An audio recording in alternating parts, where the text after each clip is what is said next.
Hello and welcome to the Latics Lowdown with me, Corey Bissell. Today we have got a lot to get into. Admittedly, today is probably going to be a shorter episode than normal, purely because there's not been much specifically on the transfer front from Latics, but we have got things to dig our teeth into today. We've got some controversial things to dig our teeth into today, and that we will do. To start off with, we've got a new contract. We're in a similar position to what we were last week. If you joined us with Dan Stacey. If you didn't, make sure to go back and rewatch that episode. It was a brilliant one. Me and Dan covered the news as per usual, but then we went through 5 players that we felt that Wigan Athletic should sign. We've got an update on one of those players today, and it's not a positive one, unfortunately, but we will get into that as we go along. As I said, starting things off today, let's just get straight into the news. No mucking about. We have got a new contract, and that is for Matty Corin. Now, admittedly, it's not the most high-profile move that we'll make this summer. It's probably the least high-profile move that we'll make this summer as a third-choice goalkeeper. But it's always nice to see an academy lad earning a new contract again, like Harry McHugh last week. It's a similar deal to Harry McHugh. It's a 1-year extension. It's probably with the view to sort of prove yourself that you can knock on the door and reach the level that sort of Tom Watson is at going into this season, in that some people would even argue that should Sam Tickle leave Wigan, that Tom Watson should take the number 1 spot. Can Matty Corin really kick on this year and get himself into that sort of position for the following season after that? I guess it remains to be seen. I think something that's really, really interesting, I saw a tweet about this the other week, and I'm not sure how many clubs in the country can boast this same statistic, that both our first, second and third choice goalkeepers going into a season as it stands are all academy products, which is great. I mean, we all pay, well, not all of us, but a lot of us pay for the future fund. It's nice to see that goes into, obviously, a really successful academy. We're well aware over the last few years that our academy is, I would argue, and I think a lot of people would argue, one of the most successful in the country, especially within the EFL, at producing sort of talent that gets spread from the Championship down to League Two and even the National League. I think the amount of players that we've pumped out for our first team squad as well is outrageous. We'll get into a few of those today. And yeah, I just think Matty Corin, new deal. It's not worth spending too much time on, but it's nice to see a young lad doing well, getting a new contract. Something that I will say on that is that does mean that out of the contracts that have been offered to players, that means that only one remains to be extended, and that is Callum McManaman's. Ryan Lowe spoke midweek last week about having a conversation with Callum at the end of the season, and he's on his holidays, and that he'll be back in a couple of weeks, which I'd imagine will be the upcoming week, for another round of talks with Ryan Lowe. I can't see there being too many issues there. I think it's only a matter of time before we get a post about Callum McManum signing a new Wigan contract for a year. I think if he's been offered one, he's going to take it. Interestingly, Ryan Lowe also spoke about the possibilities of Callum, after his playing days, moving up into sort of a new role within the club, and to sort of that idea that he wants to keep him around the place. I think numerous managers have said this now about Callum. We've had Sean say it. We've had managers say it in the past. I'm pretty sure Paul Cook at points may have said it. And now Ryan Lowe, that the idea of maybe an ambassadorial role for Callum is something that they would like to do to keep him around the place. It's a similar thing to Graham Barrow, of course, who's now moved into the scouting side of things. But just before he accepted that role, it was talked about that he could move into an ambassadorial role. And when it was Sean Maloney saying it, you'd think, oh, maybe it's just the sort of keep him around, keep your mate around kind of thing. Whereas Ryan Lowe's going to be cutthroat. We've seen it already with releasing Scott Smith. We've seen it with the 1-year contracts being handed out to youngsters to say, look, go and prove to me what you can do. And so I can't see him just keeping McManaman around if he didn't feel that he actually genuinely brought something to the table. So it's nice to see that that McManaman is still thought of within the squad. We got a comment in here from Hugh. Haven't we got something like 13 academy players in our first team squad? It is on the higher end. I mean, I wouldn't read into that too much right now, purely because obviously we've only signed Fraser Murray going into this season already, and we will get on to signings very shortly.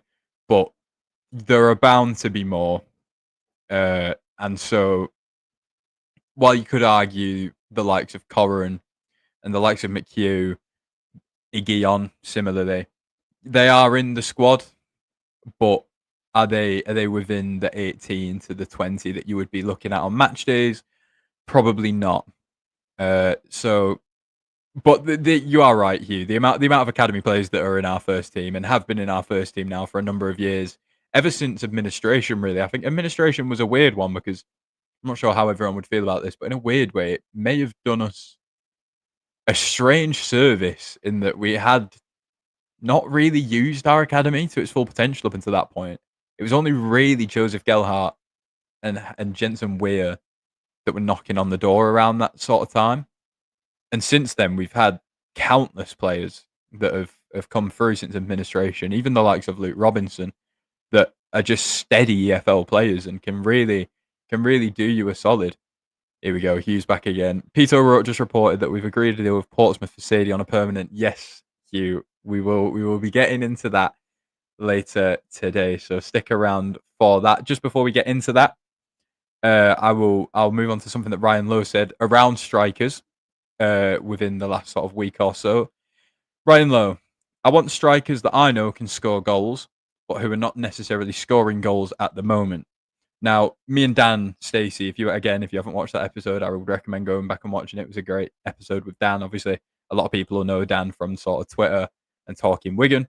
So I'd go back and watch that if you haven't already. But me and Dan said a very similar thing, where the bargains within the transfer windows are those of players and specifically strikers, really, who have, whether it be jumped up too far in divisions like Macaulay Langstaff at Millwall, or just in a bad run of form, like Alassane Yatta at Notts County in the second half of last season. The real value is in those players that are really good players, that are undoubtedly goal scorers. Jake Young is another one at Stevenage that is sort of flying on my radar at the moment. Players that are really good, undoubted finishes, but are in a bad patch of form, and so it kind of tanks their value. And it's nice to see that Ryan Lowe recognises that. He also goes on to say, you're talking about your Cameron Archers, your Tom Cannons, your Ryan Hardys, your Troy Parrots, and your Liam Delaps. He said all players that he has worked with, and that is a slight little name drop there from Ryan Lowe to just fire off all these really good strikers that he's named with. That he's worked with. Sorry, but again, he is right in that. He obviously knows his goal scorers, Ryan Lowe. He's worked with some great strikers, and that won't just be because out of luck. He will have looked at them and he will know what he wants in a striker.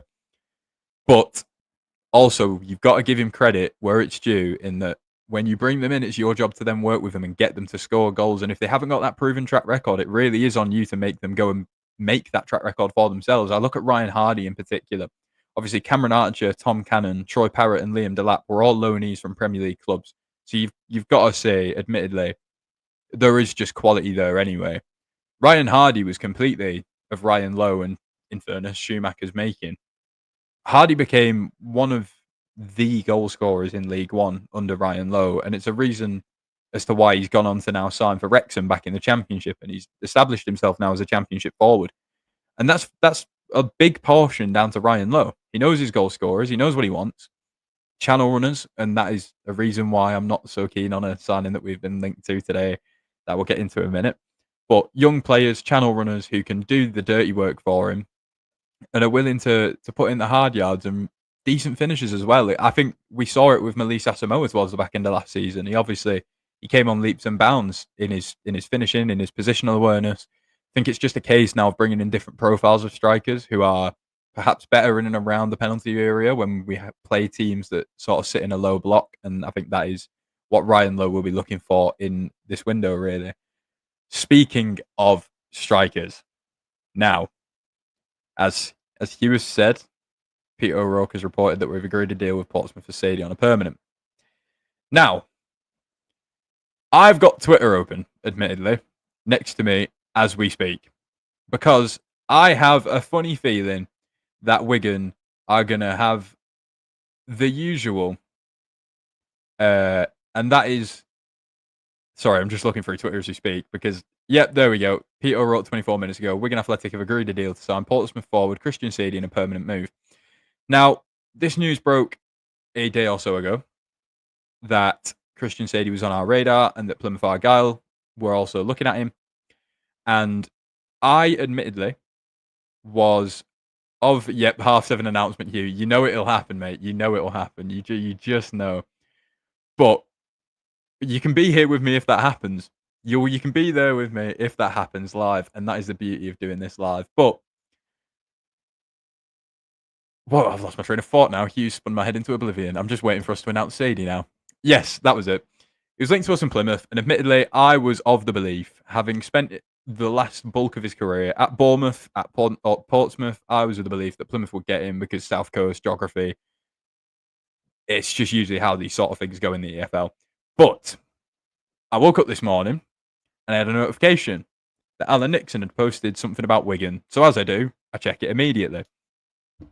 And it turns out Saydee was due to have a medical today with us. And that made my day. That made my week. And I will get into more on Christian Saydee as we go along. But that really excited me because for me, he's a great player. Although I will say, little teaser, we'll get into it in this show, but he is not a striker. He is not a number 9. Don't play him up there. But I am over the moon with that signing. Beating Plymouth to him, I think it will be a matter of game time. And that sort of incentive as to how we've managed to get that over the line. I'm really happy with it. And to be honest with you, I'm expecting that announcement throughout this show. Because if he had a medical in the early hours of today, then, you know, you would like to put 2 and 2 together and assume that that will be very, very much imminent, if not tonight. So, Latics, if you're watching, if someone at the Latics media team's watching, just do it. Just do it now. For a laugh. Free promo. There you go. But also within the Alan Nixon article from this morning is... I've lost my train of thought again. I'm reading comments. There we go. Is that we are also remaining in talks with Paul Mullin on a free transfer from Wrexham. Now, this has caused quite the divide in opinion among the fan base, and I will give you my 2 cents in a minute. But I've seen people backing it. I've seen people saying he's a goal scorer, he knows where the net is, put him in a good team, yada, yada, yada, he can score goals. Ryan Lowe can work with him. And I've seen people saying he's got no legs, he's never done it in League One, and it's not what we need. And I've got to be honest, I lean more the direction of the latter. I don't see it happening, I've got to say. I think Paul Kendrick mentioned it last month, I believe, that it was more down to the fact that Paul Mullin wants to stay in the Northwest. And so naturally, you would imagine a club that have also said that they need to sign 3 strikers, and the link is there to be made from agents to drive up prices, to drive up wages, to drive up every financial aspect of a deal that could be done for anyone for Paul Mullin this summer. And I don't think it'll happen because a player that's had a punctured lung and surgery on his spine within the last 18 months that is 30, 31 years old and, in my opinion, doesn't naturally suit the Ryan Lowe system to its maximum potential. I think you'd be sort of square peg round hole in it. I don't see it happening. I think when you've got a clean slate to work with, as Ryan Lowe pretty much does, he's got a bulk of a squad that he needs to build himself in his image. I don't think that you start just taking a player because they're there and they're free. The wages would be astronomical for me. I just can't see us going for Paul Mullin. But if anything develops further on that over the coming days, over the coming weeks, we'll bring it into next week's episode, again live at 7 p.m. Now, that's enough of Paul Mullin, because that's not happened yet. Brandon has said it to perfection here, and that is Christian Saydee does not solve Wigan Athletics' striker problem, but he does solve something else. Now, over the recent weeks, we have been talking about our need for an attacking midfielder. We've been talking about our need to have a more balanced midfield, and that since Telo Asgard, we haven't really had much of a creative force from the middle of the park. Christian Saydee solves that problem, and I will show you for why now. Christian Saydee. Let's have a look, shall we? Athletic freak, and like beyond belief. Again, if you watched me and Dan's episode last week, you will have seen us talk about Christian Saydee. not Christian Saydee, sorry, you'll have seen us talk about Samson Tovide, who is a similar player in aspects, athletic freak. Both a very similar build, actually, funnily enough. It's just Samson Tovide for me is more of an out-and-out 9. Now, Saydee is 23, which obviously, as I've put here, it leaves plenty of room for technical improvement. He isn't technically poor at all. I mean, you don't come through a Premier League academy at Bournemouth if you're technically not up to the standard. But there again at 23, there's room for that to go and improve. Playing on League One pitches is obviously not as easy as playing on academy pitches. There's lots of varying factors that with age you will sort of develop. He's not an out-and-out 9, as I've said, hence the goal record, which I know, as with a lot of rumoured signings, people immediately look at goals and assists for anyone that plays upwards of the midfield. And it's not, I don't care, to be honest with you. I just don't care. The fact that he scored 3 goals in the Championship last year doesn't bother me at all. The fact that he's only scored probably less than 15 League One goals doesn't bother me at all. Because I know, we know the type of player that he is if you can look at the underlying numbers, which I have got here for us. Those percentiles for someone that is meant to be a striker are freakish. He has got, weirdly, and I don't understand it, because as much as I'm saying that he isn't a striker, he has been playing up at least as a 10, most of the time as a 9. And yet his interception numbers and his defensive numbers are very decent for someone that plays in that half of the pitch, which, again, it doesn't make sense. And I will get on in a minute to where I would play him and how I would play Christian Saydee in a Ryan Lowe system. But that is not normal for a centre forward and a 10. That is not normal defensive numbers. As well as his progressive carries and his progressive passes. I mean, you look there, that is out of Championship forwards, that he is in the top 7% for passes forwards, essentially. Which, for a Portsmouth midfielder / striker who is, like he was said here, 23 years old, undisclosed fee, which I would imagine would be not that high, purely because I believe he's in the last year of his contract. Hopefully a 3-year deal plus. The ticks are indeed back you. Thank you very much again for that. But, yeah, like I said, for what Hughes just said there, 23, undisclosed low fee, probably a 3-year, 2-year deal. Those progressive passes numbers, like it's not heard of a player dropping down into League One with those numbers. It's similar to Ryan Ledson, but on the flip side of it, where he was really good at defensive numbers. Dropping into League One, it's a shock that someone hasn't taken a gamble on them, is all that I'll say. And Saydee is the same. Successful take-ons, progressive passes, forgive me. If you just, and even if eye test, pure eye test, for those of you that aren't fans of numbers and statistics, if you just use the eye test and watch Christian Saydee, you'll like him, because he's strong, he's big, he's good on the turn. He drives the ball forward. He does well at passing it out wide, which in a Ryan Lowe system, which we'll get onto in a moment, is great. And he's just a bit of a chance creator, really, and a bit of a freak profile, in that I used to say the same thing or a similar thing about Tello Asgard, but in a slightly different way. In that with Tello being 6'4" and somehow so technically gifted, you will go a long way in, or potentially longer than you go further than you should, purely because you've got that little weird thing to your game that just differentiates you from other players in your league, in your position. And Saydee is that, in that he has got such a strange physical presence that is so dominant. I saw Portsmouth fans that were saying, I think one of them on Twitter said, if he ever loses the ball for you, I'll give you 50 quid. So, you know what I mean? Like, press resistant due to his size and his technique, and it's brilliant. Hugh, I'm not so sure. Hoping for around 400 grand. If he is in the last year of his contract, which I believe he is, 400 grand seems a bit steep for me. I don't see it. But then again, for the player that I am describing to you, it's not. I would pay it. I'd definitely pay it. So I wouldn't be against it. But I do think we'll probably get him for cheaper going into the last year of his deal. We also had the little relationship thing there with Callum Lang, and him going there for a really cut fee. So I'd imagine, not that football's the most pally sport, but I would imagine that goes somewhat of a distance in sending him our way over Plymouth. But again, even if it's 400 grand here, I'll pay it. I'll pay it, mate, because he's a brilliant player. He's a presence. He's a presence, and attacking the box late as well. Brilliant player to have in the team.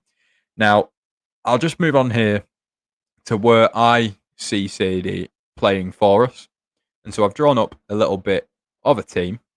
Now, I don't. If you want to, if you want to criticise where I've put other players like Luke Robinson being at left wing, I don't care. I don't care because that's not the point here. The point is Christian Saydee. Now, Ryan Lowe, typically in his system, if you go back and look, there are times where he plays 2 6s and a 10, but 90% of the time it's a 6 and 2 8s. Now, his 6 is usually a bit more combative than Matt Smith, which is why I was really hoping for Ryan Ledson, because that would have been perfect. But the point more is on the 2 8s. Now, his right-sided 8, typically, if you go back to Plymouth days, a lot of you will remember Panucci Kamara, who was out of this world for a League One team. His right-sided 8, Panucci Kamara, was more of a box-to-box, was a ball winner and a ball progressor with dribbling, but would come back a lot, considering he's an 8. His left-sided player, Danny Mayer, at the time, was the creator. He was the creator from midfield. He was the spark. And that, for me, is Christian Saydee, Danny Mayer. Now, I've got to be honest. I think Saydee could do both of those roles, both on the left and the right-hand side. And to be honest, he might play the right-hand sided 8 and be fine. Because one thing that I put on Twitter, and it was only a GIF, but my comparison to Christian Saydee, and I've been saying it since we were linked to him, is an EFL Joe Linton. Now, that for me just sums him up perfectly. He's massive, he's strong, he's good on the turn, he can drive the ball. I've been through all this. We've said all this in this episode. But he can create. He can create because he does have that sort of upbringing as a forward. And so my assumption would be that he will play on the left-hand side of that 3. He'll be the creator, he'll be the Danny Mayer of the team. And he will play just in behind Zian Asamoah for a lot of the game if we have as much of the ball as we would like. And he will just create absolute carnage, to be quite honest. Because, I mean, if you can imagine the ball, we've seen... All right, okay, we've seen only the best highlights of Fraser Murray. But his ball's into the box. I mean, the third highest created chances in the SPFL last year. Then you imagine him crossing a ball in for Christian Saydee with man of his stature, arriving late into the box with strikers in front of him. And it's frightening stuff, to be quite honest. And then having that security blanket of Baba Adiko, who, for me, on his day, is a really, really good 8. And, to be honest, a really good 6. But I prefer him in the 8, given license to run forward and drive the ball, as Panucci Kamara did. And Matt Smith behind them, creating from deep.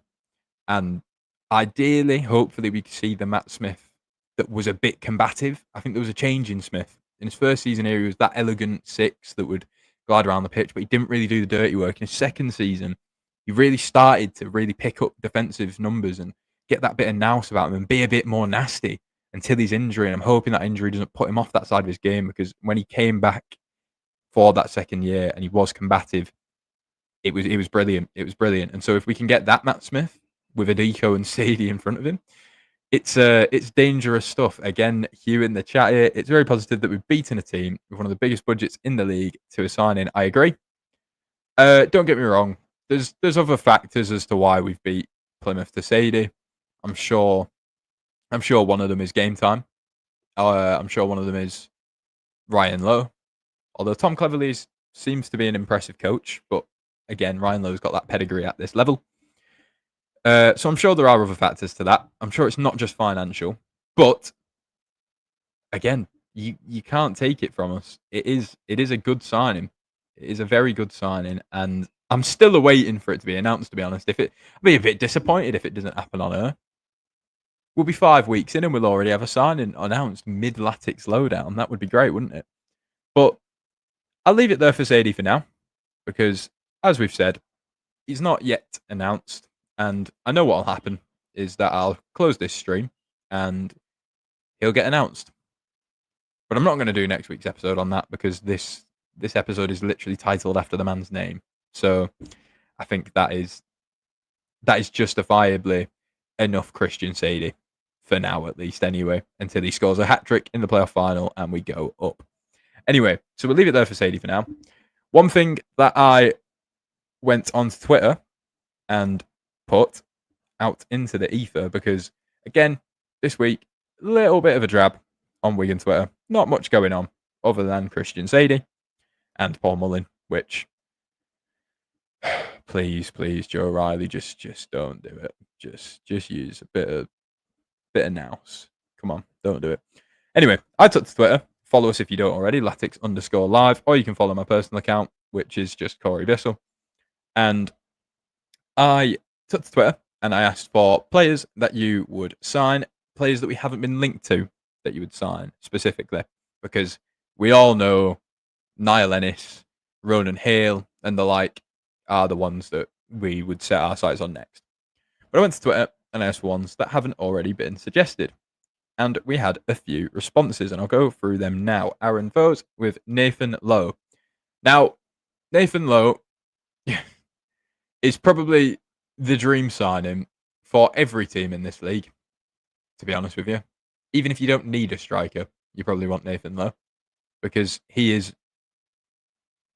I was going to say he's brilliant, but then come to think of it, he is a bit of an unknown quantity at this level.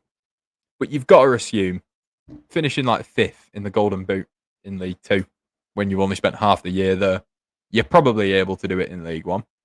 He's 6'4", which a lot of people, and I'm hoping this doesn't happen to the lad, whether it be here, whether it be wherever. I hope he doesn't get pigeonholed into being a target man, because he's not, because he's a child. He's quite slight, and yeah, I just don't see him as a target man. So if a team signs him as that, it'll be a shame.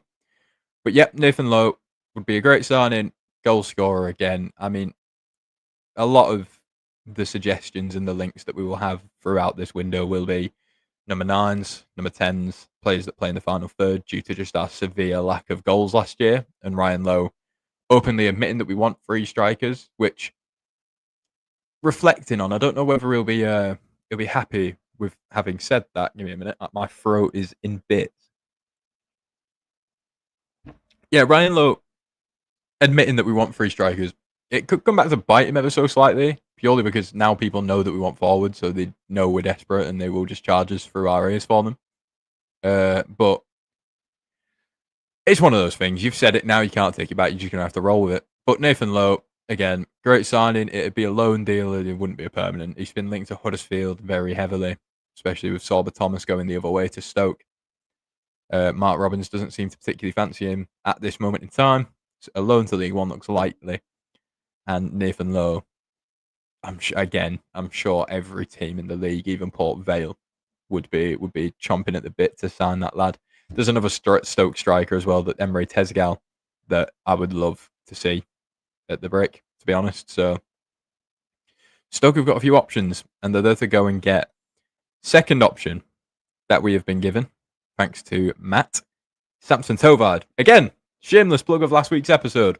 If you haven't watched it, go back and watch it, because me and Dan Stacey spoke in depth about Samson Tovide. He was one of our 5 suggested players to sign. Tovide's brilliant. We spoke about him a little bit regarding Saydee. He's an athletic freak.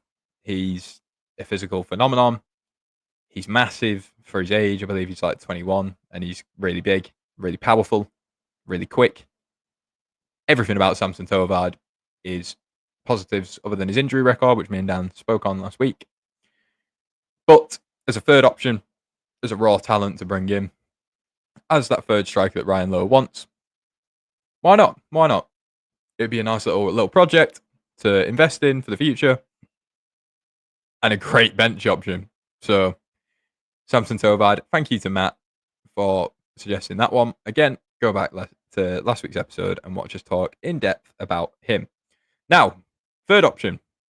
And I've got a bit of news surrounding this one, which I'm not particularly happy to bring to you, to be honest. And that is Phoenix Patterson, suggested by Ben Hall. Thank you, Ben. Now, do I get into... I'll tell you the news in a minute. Phoenix Patterson is brilliant. He's perfect for a Ryan Lowe system. He is a left wing back / left winger, which again, great for a Ryan Lowe system. Me and Dan also spoke about Phoenix last week. Me and Dan have been speaking about Phoenix for 2 years plus now. I said last week he's probably the man on Wigan Twitter that has been spoke about the most, barring current players and managers. And that is probably because of me and Dan. So Phoenix Patterson, it seems to be to me, and it's really frustrating, it seems to be to me that every time Wigan switch from a three at the back to a 4 at the back, Phoenix Patterson goes from a left winger to a left wing back at the perfect time. And yet we've never gone and looked at him, which is really frustrating. Now, I am of the belief, or was of the belief, that Joe Riley, having come from Fleetwood, would be immediately on this, to be honest with you. However, Alan Nixon, that old name has come back again, this time not in a positive way. He has said that Phoenix Patterson is potentially subject to a move to Stevenage. And it breaks my heart. It breaks my heart because I really desperately have wanted this man for 2 years, to be honest with you. And if he goes to Stevenage, like Jake Young, when I wanted Jake Young in the summer of last season, I will not be very happy, to be honest. 200 grand is the rumoured fee, which is nothing, to be honest, in the grand scheme of things for a player of that quality. The current sort of update with that move is that Fleetwood are looking at a replacement for Phoenix Patterson before they let him go. They are looking at Denver Hume of Grimsby. And if they can get that done, then they'd be willing to cash in on Phoenix. In which case, Latics, you've got a window of Fleetwood getting a replacement. Go and get him. Just do it.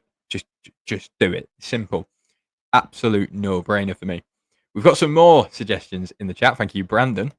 Did anyone suggest Raman Burell? No. No one suggested Raman Burell on Twitter. Again, Brandon, with this sort of knowledge, you've got to get on the Twitter, mate. You've got to do it. But, yeah, no one suggested Raman Burell.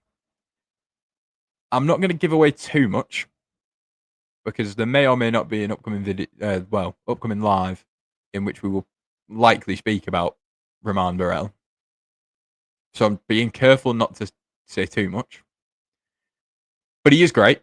He is in that second half of the season for that Burton team that really turned it around and survived the drop. Well, somewhat frustratingly, actually, if you're going to go and get him. You'd have rather them have gone down, it would have cut the fee. But you can't have it all, can you? So you would like to think that in the second half of the season, he did score quite a few goals for Burton. He kept them up. He's a good striker. He scored, I believe, on his Jamaican debut. I think it was his debut. But he scored for Jamaica as of recently. And yeah, he's really come on leaps and bounds in the second half of last season, weirdly. He wasn't a player that was anywhere near on my radar, and then he sort of just came out of nowhere and did really well. So fair play to him. You would argue maybe 6 months of goal scoring isn't enough to work on. But then, again, if we're talking about bringing in 3 strikers, then at the worst case, a third option, it's not a bad shout. I think, if you had, and then this is dreamland here, to be honest, and it's probably too expensive for us, but if you had Niall Ennis, Ronan Hale, and Raman Burell alongside Christian Saydee, who can play up there if needs be, Melissa Asamoah and Chris Z, suddenly your 40 goals from last season are significantly higher, I think it's fair to say. There needs to be a Wonderwall style chant for Saydee. I agree. Hence the title of today's episode. I'm absolutely on that train. Again, I'm still waiting for the announcement. But come to think of it, if the Latics admin doesn't use Wonderwall, what are they doing? What are they doing, eh? What are they doing? But yeah, get a Wonderwall style chant for Christian Saydee on ES2. If not for me, for Hugh. So, we've got more suggestions coming in here. Thank you, Callum. Brendan Weridu. Again, another great example of the Joe Riley Fleetwood links. I'm unsure, but I believe Brendan Weridu was signed by Joe Riley for Fleetwood. if that's the case, there's a relationship there to be had. We've obviously had a long-standing interest in Brendan Weridu, running from at least January, if not longer. It's believed that that was a thing from the summer before. So if that's the case, we've had an interest in him for a year now. Joe Riley, again, the link will be there. He's there to be had. I've seen Rotherham have put in a couple of bids for him around the 300 grand mark. That's not going to be enough, I don't think, although I believe he is heading into the last year of his contract. But there's a lot of players that are out there. Brendan Weridu, obviously, strong centre half, can also play in defensive midfield. If we just quickly, while we're here, thank you for everyone for jumping into the live chat. You're really making my life easier today. But if we look at this squad, if you put Brendan Weridu in for Matt Smith, you've got a bit more defensive now, in the bigger games. Whereas maybe in the games where you play against a lower block, you've got Matt Smith to unlock those defences. It's just options to have, really. Weridu has played on the left-hand side of the defence as well. So if I just move myself out of the way for a minute, you look at Williamson there, he's suspended for the first 3 games of next season, in which case you're going to need another left-sided centre-half. We spoke about one of those last week from Walsall. Again, go back and watch the episode. But yeah, you need a left-sided defender, in my opinion, if not for anything but depth. Weridu can do that job. He can also play in the midfield, as we've said. Weridu also, weirdly, I don't know if it's just because they're a similar frame and they run quite similarly, but I can see Brendan Weridu potentially doing all right in the Panucci Kamara role. I'm not sure he's got the final third creativity to pull out what Kamara could do for that Plymouth side, but undoubtedly has the legs and the defensive ability, so I wouldn't hate it. But Brendan Weridu's a player that, regardless, I'd bring in, whether it's for centre back, defensive midfield, box to box, right wing back, striker. Well, maybe not striker. Striker's a bit of a push, but Weridu's just versatile. He's a great player and leader as well. So there's that. Brandon's back. Didn't Weridu fail his medical with us though? That was rumoured. I'm unsure how true that was, but he doesn't seem that injury prone to me. He picked up a knock towards the back end of last season for Fleetwood after January, which put him out of like the last 4 games, but he doesn't seem to be chronically injured, if I'm being honest. And, you know, if anything, you've obviously had a bid accepted for him, so you know his price tag, which is only going to have gone down since January because he's edging closer to the end of his contract there. If anything, you got more bargaining power if he's failed his medical, because you can go to them and be like, right, well, we still want him, but he failed his medical, so that's cutting the price down. And he's 6 months closer to the end of his contract, so that's lowering his price down. So you could probably use that as a bit of bargaining power, if anything. Like I said, he's not chronically injured, so I wouldn't worry about it too much. It could have literally just been the case of like he might have had an injury at the time, and so his medical was probably a bit more of a struggle than it is on average. I can't see. I mean, there was never any real like grueling detail of why he failed his medical, and so I wouldn't worry about it too much. What I would say on that is that if we return for Weridu in the summer and we get like a Nixon article, say, or a Peter O'Rourke article about returning for Brendan Weridu, just know that medical was either completely untrue or not that serious. Because if we return for him, then obviously it's not that deep, really, is it? It either never happened or the media team, not quite the media team, the medical team aren't particularly concerned about the reason that he failed his medical. If it was muscular or anything like that, realistically, it's probably the fact that he was midway through a season, and he gets a lot of running in, the lad does, and so no shot was he tired. Like I'm not surprised at all with that. But again, if we return for him, just know it wasn't that deep, or it never happened. In which case, happy days, Brendan Weridu. But I think I'm going to leave it there for today's episode. I'm refreshing Twitter again because I'm still expecting it. I've got to be honest. I've got I've got to be honest. I'm still expecting Christian Saydee tonight. Uh, it's coming out from every single news thing now, to be honest, about Christian Saydee's deal being confirmed. Nice to have it nailed on from Pete O'Rourke, I will say, that it is a permanent move. I know there were a couple of people banding around the idea that it could have been a loan, in which case he'd have probably signed a new Portsmouth contract because it would have been pointless for everyone if he'd gone out on loan with a year left on his deal. So I'm really trying to find a way to delay this another 5 minutes because as Hugh has said here, all eyes on 7:45. To be honest with you, and Callum, yeah, it's coming off as soon as you go off live. You're probably not wrong, mate. You're probably not wrong. So yeah, always nice to have it confirmed that it's a permanent deal. I don't. Yeah, now Hugh saying 8 p.m. I mean, realistically, boys, how long can we sit here and waffle while we await this news? Anyone want to throw any more? Anyone want to throw any more names in the hat of players that you want us to sign? I'll just read out some tweets while we're here from Portsmouth fans. May as well. Gutted to see him leave Pompey. For me, it was about the character and being a key member of our squad. Brought the boys together, always smiling, positive attitude, and whenever called upon, gives off the club strength, power, and unrated. I'm not going to read that out. Underrated something housery. I'm sure you can put 2 and 2 together there. All the best at Wigan. Again, there's nothing but positive from Portsmouth fans really coming in, and that's always a good thing. I mean, it's not going to be a negative thing, is it really? But usually you sign a player and the fans of his former club are going, oh, he's terrible, he's this, he's that, he's bad at this, he can't do this, don't play him here.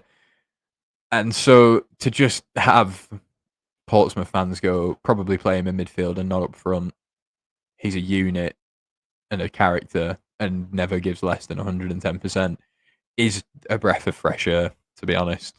And I think the fact that he's probably dropping down a division probably helps that. I've seen a lot of Portsmouth fans actually saying that they would have kept him, which if that's the case, and I showed you the numbers earlier compared to Championship forwards, I don't blame them for thinking that, to be honest.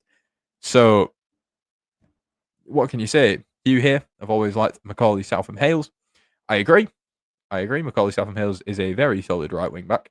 Unsure how old he is. I'm fairly certain the latter stages of his 20s, unless I am terribly wrong. I will get it up for us now while I'm here. This is a bit more of a impromptu episode, it seems, because I mean, big thank you to everyone that's turned up today, because it was a bit of a struggle trying to clamber together content for today, because again, barring Saydee and Mullin, there's not been much. Macaulay Southam Hales is 29. Contract ends at the end of this year. Have they let him go? If anyone knows that. I don't believe they have. It was Ibu Turai and Will Collar that I saw that they'd let go. I'm unsure if they've let go of Macaulay Southam Hales. If he's just signed a new contract, then I highly doubt we'd be able to get him. At 29, not the worst thing in the world. Not the best attacking numbers I'm looking at here. 40 touches a game. Good defensive. Fine defensive numbers, I guess. I don't hate it. I don't hate the shout from you, Hugh. I don't hate it at all. It wouldn't be my number one, but then my number one went to Bradford. So what can you say? Which, by the way, on the topic of Bradford, if they're about to sign Ibu Turai, who, as I've just said, has just left Stockport County, they're only more proving my point as to why I'm severely worried about them going into the next season, coming up from League Two, because Max Power and Ibu Turai and Josh Neufville are three very good signings, as Dan comedically said last week. Anyone who signs Curtis Tilt, he can't take seriously, which I don't necessarily agree with. But, you know, I get his point. He's been offered a new deal, says Hugh. Now, that doesn't mean that he's taken that deal, though, which is interesting. I think for Macaulay Southam Hales, Stockport is probably the pinnacle, right? God, that sounds so bleak. I'm sorry, Macaulay. And I'm sorry, Stockport, for saying that, but it just is. You would at 29, I would think that you would struggle to get a move to anyone higher up or a bigger club, quote unquote. Stockport are a big club in their own right, but you would imagine being in and around the playoffs in a Stockport side is probably as good as it gets for Southam Hales. Unless he gets a payday like a. You know what he reeks of to me? And I don't know whether it's just because he looks a bit like Rafferty. Reeks of Rotherham. Absolutely reeks of Rotherham. But I don't know if that's just me thinking that he looks like Joe Rafferty. And he's a right back. It might be exactly that. Anyway, we're going to leave it there because how long can we sit here and wait for Wigan to put Wonderwall on our Twitter and announce Christian Saydee? We can't wait that long. And it's now 7:45. And we've managed to make this a 45-minute episode, which I believe is the second longest episode, which if you'd have asked me that going into today, could you make this the second longest episode, only behind the one with a guest, I would have laughed at you because we have done nothing this week. But big thank you to Hugh, big thank you to Callum, Brandon, Aaron, Ben and Matt for the tweets as well, for severely helping today with the content. I don't think I'm missing anyone out there. Let me have a look. Nope, I'm not. Up the Saydee, I guess. I said Saydee. You're going to be the one that saves me. Thank you. Bye for now. I'll see you this time next week.